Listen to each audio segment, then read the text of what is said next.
Mr. Chairman, Vice Chairman, I respectfully ask to be able to introduce myself in my native tongue according to my Dakota Please. protocol. Kanshi na yapi, na Oyate. Na petugde chantewashte wasana wiushkia na petuzapi. I shake each and every one of your hand from my heart today. Nunca nitokab nawaji, nina wopida ichichi apido. I thank you for allowing me to stand before you.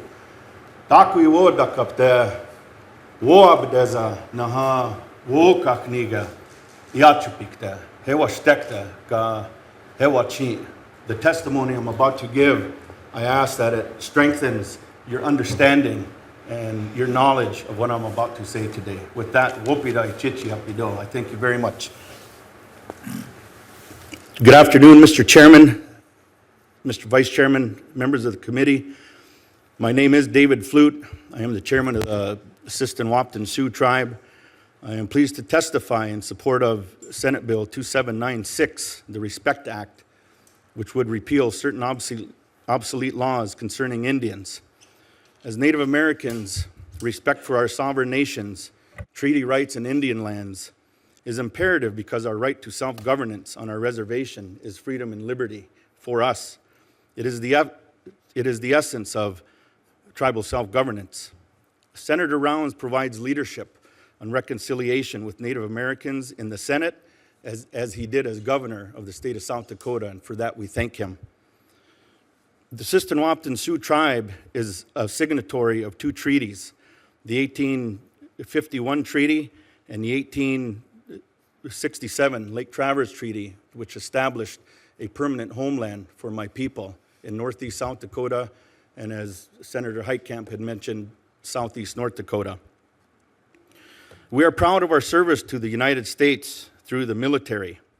Woodrow Wilson Keeble, one of our most respected tribal veteran members, served in World War II and in Korea, and was posthumously awarded the Congressional Medal of Honor by President George W. Bush.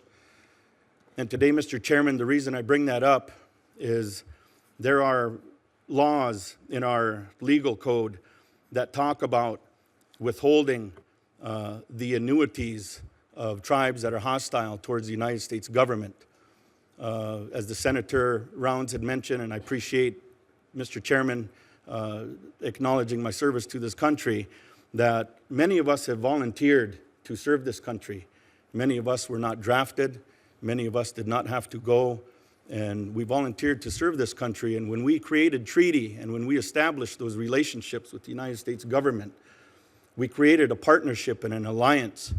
And on behalf of those older veterans that served in World War I, World War II, as my grandfather did, and as he had heard from his grandfather, those treaty obligations we felt on our part were an obligation for us to serve the United States of America. So we are very proud of our service to the country.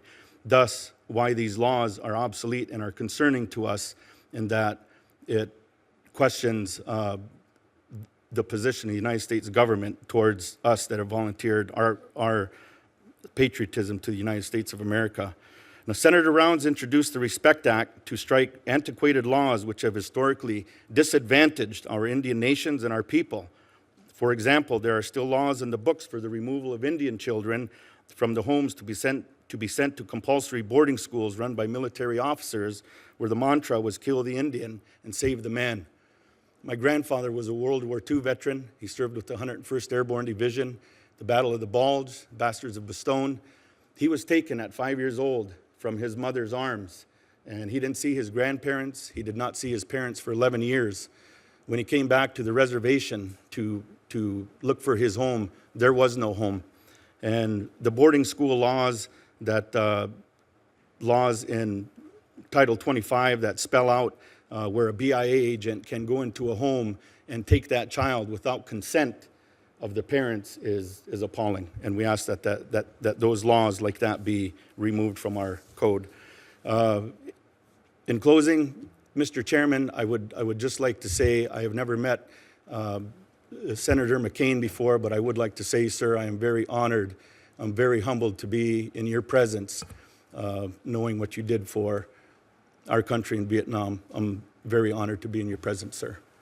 Thank you very much, sir. I'm very honored by your service, and I'm sure that Senator Tester and Senator Heidkamp are paying close attention to your words.